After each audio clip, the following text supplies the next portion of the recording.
Түзіліш краннары барлық объектларда да ішлеуін дәуам ете. Қазанда тұрақ тізілішін тоқтатуға бәйлі проблемалар жоқ.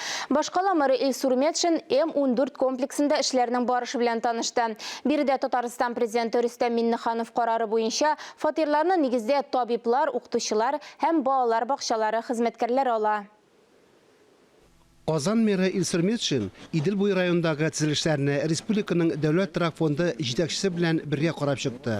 М14 времена года комплексларындағы социаль ипотека һәм коммерция тізіліштерін бәяләділер. Южный узел Казани – одна из важнейших точек роста. Шәһәрнең көньягы социаль ипотека һәм коммерцияле торак силә торган иң мөһим үсеш урыннарының берсе. Искиткеч матур урында, бик уңайлы локация, үзәккә, аэропортка да ерак түгел. М12 трассасына чыгу юлы да якында. Проектның комплексы тормышка ашырылуы мөһим. М14 микрорайонының исеме символик. Биредә 14 мең кешегә фатир бирелә. Татарстан президенты Рөстем Минниханов карары буенча балалар бакчалары укытучылары, табиблары һәм тәрбиячеләренә беренче чиратта.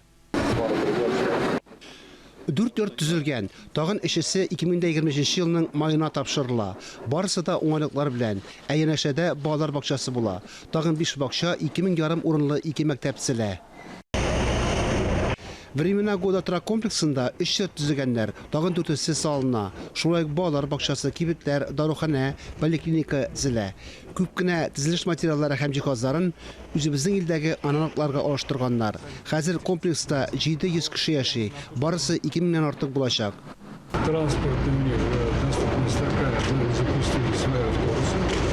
Транспорт мәсьәләсе хәл ителде. Маршрутка үз автобусларыбызны чыгардык, балалар автобуслары да бар.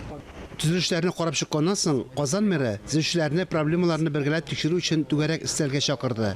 Киләчәктә дә төзелеш тармагында хәл итмәслек бурычлар булмаска тиеш. Фарис Мөхәммәтов, Инна Данилова, Татарстан яңалыклары.